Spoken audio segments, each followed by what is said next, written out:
one of the really hard things right now is picking tools. And that's kind of become a little bit of a distraction. When Google started making algorithm changes, starting to address some of the less than white hat SEO that was going on, that's a big shift. I think organic's always going to be a factor. Find a way to serve the information you want to share in a more variety of results. Hey, hi everyone. Welcome to your show, E-Coffee with Experts. This is your host, Ranmay here.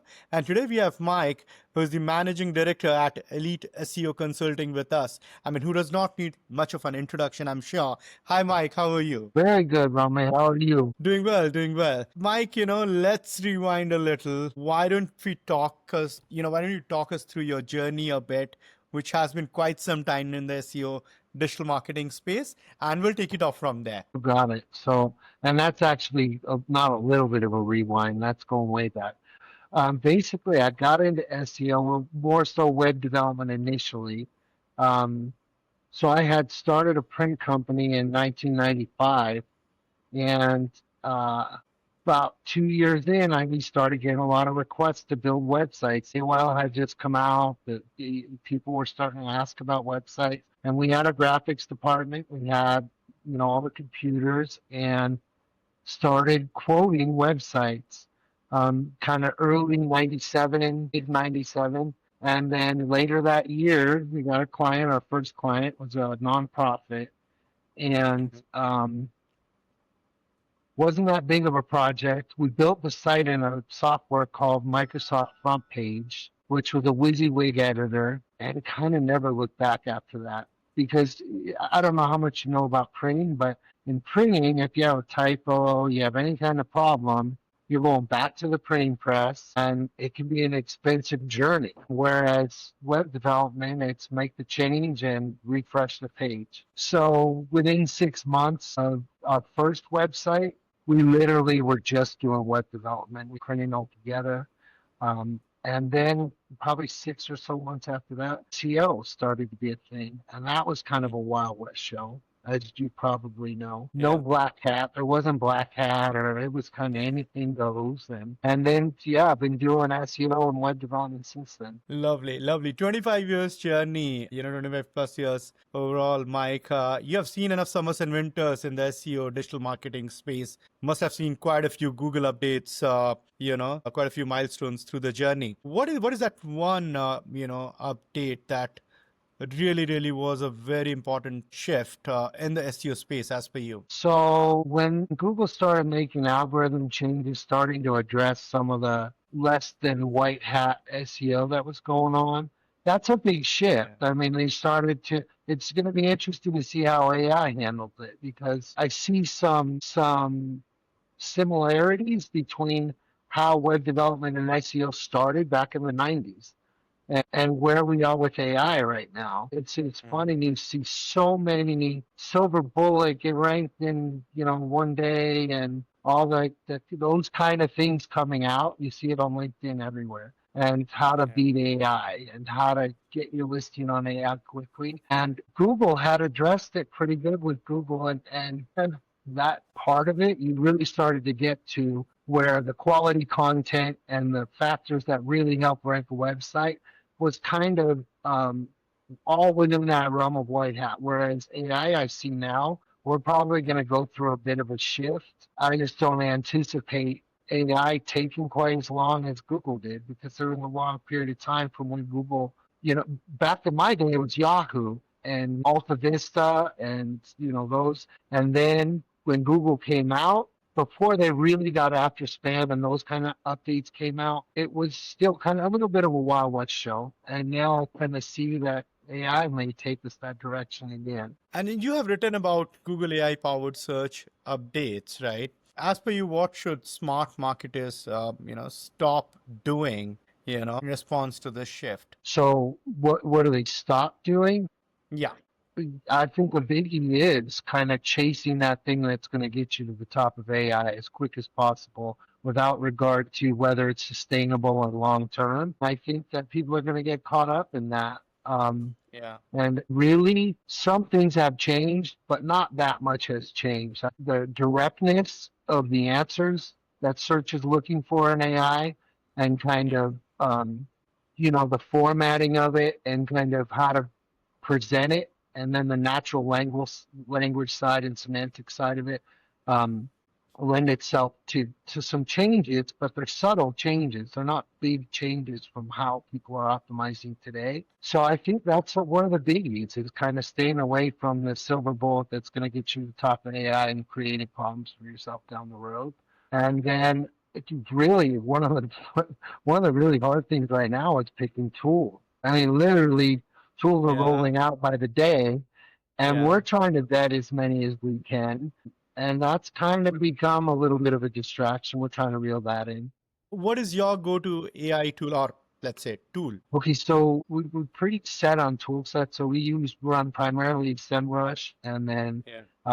another software called Web CEO that's not quite as widely known, and then Ahrefs as well. So Mhm. those are our primary go-tos, and then we have kind of very niche tools for certain things. But those are the more broad-based tools. But there's Mhm. so many new ones coming out all the time that we're Yeah. constantly looking at them. You bet. And talking about, all these tools and all the platforms kind of, come across in the area like, day in, day out these days. I mean, I know that it is evolving by the day, if not the minute now, but where do you think are we heading with all of this AI storm, Michael? With your experience of, starting when Google was starting out, and I've seen so Yeah, many algo updates and stuff, and AI is now, like the thing, but so did happen with the previous updates as well, right? So where do you think are yeah. we heading with all of this AI storm? I think that it will end up in a place where it is more concise and it is able to provide quality answers quicker and more effectively and efficiently. Hmm. I mean, it's hard not to see it, just how much it's evolved in the last 7 months. Because we've been playing Yeah. with tools and experimenting with AI for scale. And I don't Mhm. mean large scale like just bombarding with content, but producing more effective and efficient content. And it's been a good tool for that. So I see it going in the direction that I think everyone wants to go, where it is a more efficient way to search. And it's interesting because Google's chasing it too. You have ChatGPT, like the large language model stuff, but then you have Yeah. Gemini, and you have so it's going to be an interesting transition. I kind of do feel like we're getting on the thrust of a change in how we optimize, Hmm. how people search, and kind of not like a core update, small change that you make some changes and then things go back to the status quo, or more definitive change. Talking about change, Mike, with now zero click results and SERP saturation rising, how are you or how should one actually recalibrate what organic success now looks like? Okay, so you definitely are factoring AI. You have no way around that. So Yeah. you're reading tooling content that's been successful reporting in the past to include AI to start to get in some of the AI answers and then featured snippets and those related queries, but then also to start to attract your large language model, your perplexities, your chat GPTs. So I think a lot of it is retooling what's been successful in the past and making iterations of that. And a lot's testing now. For us, a lot's testing. So we're moving slower than I anticipate as things settle out more because we're testing everything. We're making sure that the changes don't affect your ranking because I think organic's always going to be a factor. To what degree and to in what form is the question, but I think it's always going to be a factor. And I think those fundamentals hold true. So I guess in answer to your question, the biggest thing is starting to find a way to serve the information you want to share um, in a more variety of results, and then keeping it transactional for those that are doing sales or leads or e-commerce. But even that's evolving. E-commerce is a whole other thing because that's starting to evolve even more dramatically now as well. So I think we do a lot more with service-based companies, lead generation company, businesses that generate sales from leads. So that's where our focus has been. But we do have e-commerce clients, and we are starting to see a shift there too. Hmm. Yeah, it's going to be an interesting time for sure. Absolutely. Talking about clients, client retention has been one of your strongest metrics, Mike, over the years. What operational standards, do you make sure internally to be followed to maintain that 98% retention year on year? Okay, so right now that's an easy one because the company's young. Yeah, But I mean, I have had teams that have had phenomenal retention rates long term. I find that the right. best way to do that is limit how much your specialists are carrying from a client perspective, and then Mhm. having your specialists deal directly with the clients. I think that's a Mhm. huge, it makes a big impact in Indeed. things getting lost in translation and kind of that communication side of it. I know that a lot of companies that scale will have a project manager that runs as an intern or intern between the client and the specialist.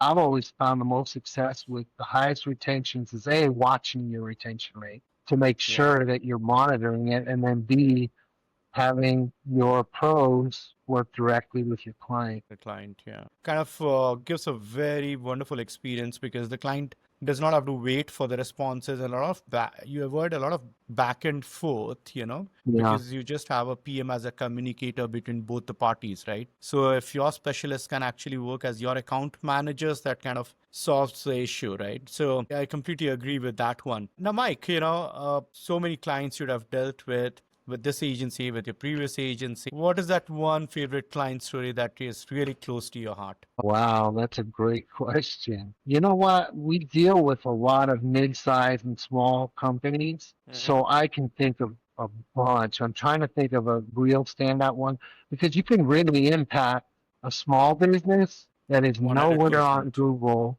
It's funny, we just did a submission for a very small company that came to us. The owner of the company's wife had built a website in Wix and they could not find it, maybe on a brand search that came to us. Okay. I mean, these types of stories really hold true to my heart because you're impacting people's lives so much. So we took a Wix website and with a few pages, 4 or 5 pages, and we ended up adding 140 some pages and service area pages. But the impact on the business was so remarkable. In fact, we just submitted it to the U.S. Search Award and we're Yeah. shortlisted. So we're going in September to see if we win that. But for the best low Wonderful. budget campaign, Wonderful. those are probably my favorite stories. The dramatic impacts you can have in someone's life and their business. Those are fun stories. I'd be interested to know Wonderful. what yours is. What's your standout? That's a great question. A very similar one, actually, because while enterprise level clients, is good to kind of showcase on your portfolio and stuff, right? You work with the Fortune Yeah, 5, whatever. But like you said, you can only so much move the needle for them because, there is a lot of hierarchical decision making that happens. So a very slow movement and a lot of yeah, structures and everything already in place, right? But these, I would say small scale businesses, and businesses growing, they're making money, right? And that kind of, and I have a few stories like that, but around the same use case or logic wherein you actually have seen that business grow. And I say this yeah, to my team, if your client is increasing your budget, their budget with you on a regular basis, I mean, obviously, it's good for us as a company, but think yeah, about it from a perspective that because of the fact that they are making money, they're able to increase the budget with us, and we're doing a good job. yeah, So that ways, looking at very small websites, 2-pager, 3-pager websites to now becoming multiple product, many pages websites and doing good yeah, business. I mean, obviously with the enterprise and everything that you bag, you have those boardroom meetings like, hey, you know what, we bagged this, you open a bottle of champagne and stuff. But these yeah, business, when they kind of grow, you're actually happy in the sense that you've done something, you know yeah. that when you feel Well, and that. then watching them compete with huge companies on page one Yeah. and letting them see the impact of what that, because a lot of times they come to you, they have a hunch that if I'm on page one, it's going to transform my business. Till they Hmm. actually get there and see the volume of business it can bring them, then it's speculative for them. So you're right. It's so funny because they end up calling you with every time there's a milestone. Yes. Yes. And then you know what? You actually see them grow. I mean, from the I mean, correct me if I'm wrong here, you would have worked with a lot more clients than I have, from this phase of uncertainty wherein they're starting out, yes, confident and everything, but putting everything that they have on the business, from this phase of uncertainty that you see when you're doing that first discovery call with them, to the phase wherein, let's say, 2 years, whatever time it takes, now they're being confident in you. They don't care about the small bugs out there. You actually see them evolve as a business, as a professional, Yeah, from being that startup founder to now a solid business. You yeah, see that personal growth in that founder as well. That gives me a lot of happiness, wherein you actually feel that not only have you made them money, or business or whatever, you see the person grow. yeah, absolutely. Well, and as a business person as well, we had a window company that when the gentleman came to us, he had been doing for a huge change. He had been doing installations. Well, he wanted to start a window installation business himself, and him and his wife, and he had a couple partners, and we ended up building a site. And 2.5 years later, they were doing. I mean, it's not crazy money, but they were doing over 3 million a year, and it had literally changed the course of his business for sure. But you're Yeah. right, the evolution of watching this person that hadn't really ran a business before now was running a really sound business with you know 12 plus employees Yeah. and had built it into a company, a really strong company. So would that continue to grow? So yeah, that's exciting. I get Yes, exactly. excited about that. Yeah. One of the beauties of what we do um, is working with so many different companies. We learn about their True. businesses.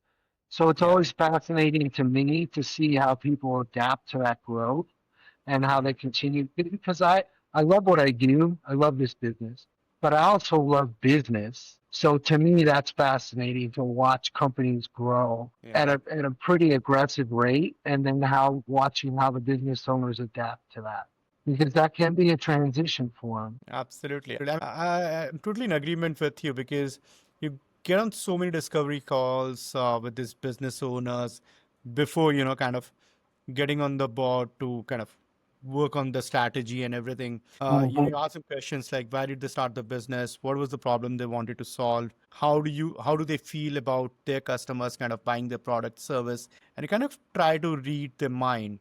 Right. And at times, it happens that business owners of a little stable business, they kind of miss out on these pointers as to how they and why they started their business. It is actually kind of taking them back to the drawing board, right? Yeah, To no, kind that's of a good assessment. answer them those questions like, hey, you know what, you started the business for this, and I really kind of take a lot of pride wherein business owners, they are like, asking this basic question. They say, Ranmay, you know what, give us a week's time, let us go through our own vision again, why did we start and all that Yeah, stuff. yeah, So that is fun, and that is also kind of a bit of a self introspection, and after you have reached a certain level. So that again is a good part of what we do, is what I feel. yeah. Well, it's interesting and fun being able to lend some support to that process because we touch so many businesses and we know what works for some and what works for others. And so typically you almost end up helping form some of those decisions because just the knowledge you have of working with so many different Yeah, absolutely. Great. Yeah, talking about fun, Mike. This has been a great one. But before we let you go, I would like to play a quick rapid fire with you. far away. All right. Your last Google search. My last Google search was, well, my last one was me just checking AI results for internally for our own site. But probably my last like genuine search was okay, so it was for a hotel actually. I was driving back from New York to Colorado and was trying to gauge how many hours I could drive. And I ended up Hmm. doing wasn't rapid. I'll get better at this. That was supposed to be rapid fire. It was a hotel search. All right. All right. Where do we find Mike on Friday evenings after office or after work? You know what? I actually enjoy the shooting range. I like to shoot. Oh, I wow. shoot on Fridays, and I go to the range and sit, and then family, of course, as well. And so I'm pretty simple. Lovely. Lovely. And what did you do with the first paycheck, Mike? First paycheck of your life? Wow. Holy cow. I started working young. I was pretty entrepreneurial, like shoveling driveways, raking leaves. I think the first big purchase I made was golf clubs. I was caddying too, and I wanted to learn golf, and so I saved my money. I think the first big thing I ever. Wow. Wow. Your celebrity crush? Oh my gosh. If I say anybody but my wife, I'm going to be horrible joke about it. I don't know if That I is had one. Honestly, it's my celebrity crush. Wow, that's a good one. Like, okay. Okay. Lovely. You have been a sport, Michael. Thank you so much for taking out time to do this with us. Really, really appreciate it. thank And for you. audiences, if they want to reach out to you, how would they do that? Okay, so our website's a great one, eliteseoconsulting.com. And social, I'm on social. LinkedIn is probably the one I'm on the most. So Mike Hodgdon on LinkedIn. Yeah. All right. Perfect, Mike. Thank you so much once again for taking out time to do this with us. Really Hey, appreciate it. thank you, sir. It was a pleasure.